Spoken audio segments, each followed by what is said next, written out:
The analog utility meter is on the way out. MLGW says smart meters are the future. The block shut down. A 16-year-old girl stabbed in the neck. Police say her 20-year-old boyfriend did it. There are a number of things on Charles Wolf's to-do list now that he's lost all this weight. In fact, he's still recovering from his most recent surgery just 2 weeks ago. Janiyah Ivory and her 4 children have lived in this South Memphis home for 3 months. She says she doesn't want to have to move, but may have to if the company that manages the home doesn't make some necessary repairs. The analog utility meter is on the way out. MLGW says smart meters are the future. It has a lot of cost savings involved with it. Weeks ago, Jared Collins talked about accuracy of the smart meters and the cost savings to the customer.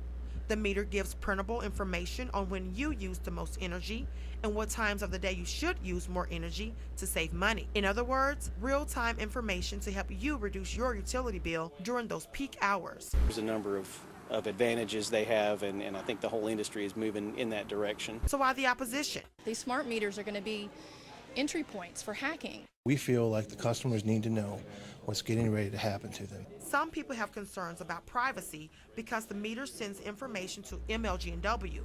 Others, like the Workers Union, have concerns about a reduction in jobs. Readers are turning in 13,000 tickets a year of things they find out there in the field. Smart meters will never find those things. No one will lose their jobs as a result of smart meters. We will eliminate about 170 positions over 7 years through attrition. MLGW is looking for council approval to get 24,000 of its customers switched from the analog meter to smart meters, or less than 6% of its customers. City leaders are expected to vote on August 6th. In Orange Mound, Sheila Guerrero, Action News 5. The block shut down. A 16-year-old girl stabbed in the neck. Police say her 20-year-old boyfriend did it. Man, that is shocking, you know, now I'm freaked out. Eulayla Fortner was babysitting her grandson. I was just taking care of Chase. When she saw the man roaming in the street, shoeless, shirtless, bleeding from his side, and carrying a sword. Of course, I didn't say nothing to him because I didn't want him over there with me and my little grandson. You know how people are. Neighbors wonder if it's all connected to recent events. I went to a neighborhood watch meeting last night. We were just told to keep an eye out for him because he had already threatened one of our residents. About 2-3 days ago, there was over a dozen kids in the middle of the street, and several of them had knives. They had traffic backed up on the street for a little while. Police say they are investigating. Everyone else hopes this first time, Yeah, never had this happen in the neighborhood before. is also the last. In Bartlett, Sheila Guerrero, Action News 5.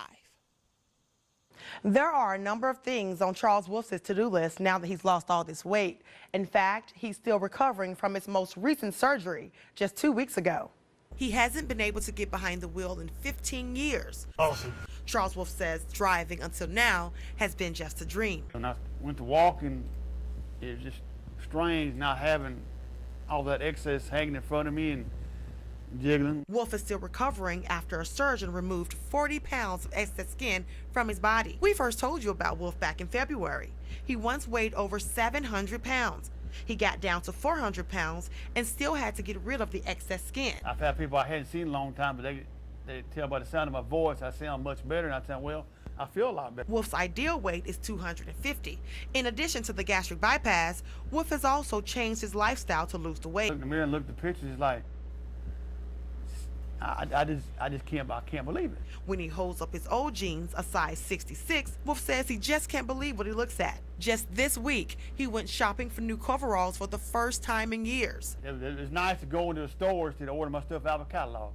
Now, Charles Wolf is still visiting the doctor at least one time a week just to make sure everything is healing properly. He tells me he'll more than likely face a knee surgery or 2 in the months to come.